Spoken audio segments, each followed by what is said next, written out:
A procrastinação é um dos problemas mais comuns hoje em dia. Tu já se pegou deixando algo para fazer que fosse muito importante para depois, mesmo sabendo que isso iria te trazer uma frustração, estresse? O que ninguém te conta sobre procrastinação é que ela não é apenas uma questão ali de força de vontade, preguiça. Existe todo um processo neurobiológico por trás dela. Hoje vamos entender um pouco como funciona o cérebro de um procrastinador, o que causa esse comportamento e quais estratégias que a gente pode usar para sair desse ciclo. Procrastinar significa adiar tarefas, seja por dificuldade de iniciar elas ou por não conseguir terminá-las.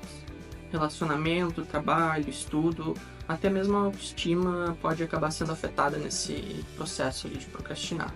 Quanto mais a gente acaba procrastinando, mais a gente reforça a sensação de incapacidade e crença de que a gente não consegue dar conta daquilo. Agora, para entender um pouco mais como funciona a neurobiologia da procrastinação. No nosso cérebro, a dopamina desempenha um papel essencial na motivação e na execução de comportamentos. E com isso existem dois sistemas de liberação de dopamina. Pelo sistema fásico, que são impulsos rápidos com picos de dopamina que geram motivação instantânea, mas que também podem levar a impulsividade, como comprar algo por impulso, furar uma dieta, faltar um treino. E pelo sistema tônico, que é uma liberação mais estável e sustentada, mantendo o foco ao longo do tempo. Quando a gente acaba procrastinando, nossa dopamina tônica não está funcionando muito bem, dificultando assim a permanência em uma tarefa por períodos prolongados. Procrastinar pode ser um sintoma, ou um traço de comportamento que não necessariamente é um sintoma de algum transtorno. Porém, dentro dos transtornos, um dos quadros onde é muito comum encontrar o comportamento de procrastinar como um sintoma é o TDAH.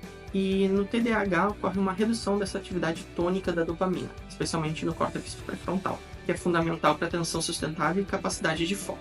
A dificuldade de manter níveis adequados de dopamina tônica favorece essa distração, enquanto a desregulação na liberação fásica provoca impulsividade na busca por recompensas mais imediatas.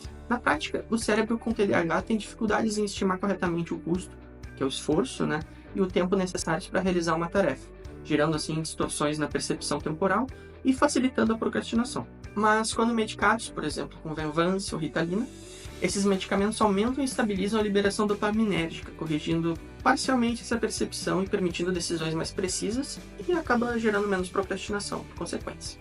É importante colocar que pessoas procrastinadoras elas têm energia, mas elas não executam certas atividades, diferente ali de alguns transtornos do humor, como depressão ou bipolaridade ali numa fase mais depressiva, que há uma falta de energia vital para qualquer tipo de atividade. 3 passos práticos para evitar a procrastinação. A gente precisa encontrar valor na tarefa. A gente tem que conectar o que a gente está fazendo com um objetivo maior. Senão a gente acaba não enxergando um propósito para aquilo, a motivação vai desaparecer. Identificar também quando a gente está procrastinando acaba sendo um passo muito importante. Muitas vezes a gente acaba se distraindo sem nem perceber, e ter a consciência de que a gente está fazendo isso é um passo muito importante. E não menos importante, reduzir estímulos e distratores. Precisa a gente modular o nosso microambiente. Então, criar um ambiente que favoreça assim, o nosso foco, fazendo pequenos ajustes, como ali botar o celular longe, utilizar técnicas como Pomodoro para ali manejar o tempo. Pode ser bem importante ao longo do tempo, tá? E se eu nem consigo começar a executar uma tarefa? A utilização da agenda pode ajudar a reduzir a sobrecarga do nosso córtex pré-frontal, tá? Já que ele é uma das principais áreas ali responsáveis pelas funções executivas e pela memória de trabalho, acaba auxiliando também ali na organização dos seus compromissos. Então, assim, é uma das regiões, inclusive, mais exigentes ali em termos de gasto energético. Se tu botar ali em situações ali de privação de oxigênio, por exemplo, é uma das primeiras áreas a ser afetada, tá?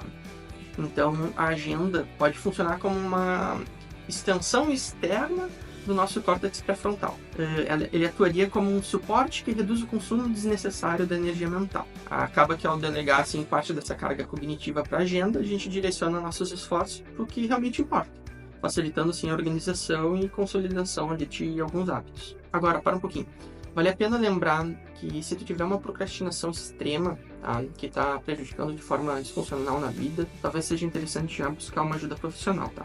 Seja em relacionamentos, estudos, família, trabalho, o que for. Perfeccionismo e procrastinação. O que uma tem a ver com a outra? Qual é a relação entre elas? Pode até parecer meio estranho ter uma relação entre esses dois, mas muitos procrastinadores são assim por serem perfeccionistas. Por exemplo, eu preciso estudar para uma prova, mas como eu vou viajar, eu não vou conseguir ver toda a matéria.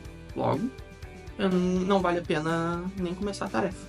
nem começo a estudar. No aspecto cognitivo, ele cria uma série de narrativas cognitivas que impedem de executar esse comportamento. Acaba sempre em busca de um momento perfeito para começar a fazer a tarefa que ele nunca vem. Então, vimos aqui hoje que procrastinação não é preguiça, existe um funcionamento cerebral por trás disso. Que entender a neurobiologia da motivação nos ajuda a criar estratégias para evitar a procrastinação.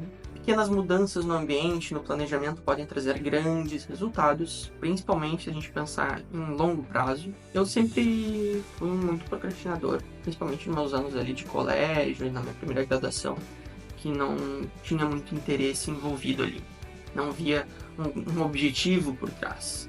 Mas é isso, ao longo do tempo eu criei diversas ferramentas ali no meu estilo de vida que me permitem que hoje eu não seja mais assim, né? Que eu consiga executar minhas tarefas. E ao fazer esses ajustes, tu tende a ser muito mais efetivo no que tu se propõe a fazer. Logo, vai usar menos tempo para realizar essas tarefas, assim teu dia pode render muito mais.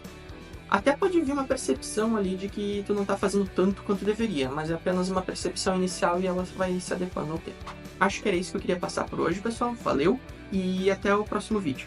Curte, compartilha, salva e é isso aí, até o próximo.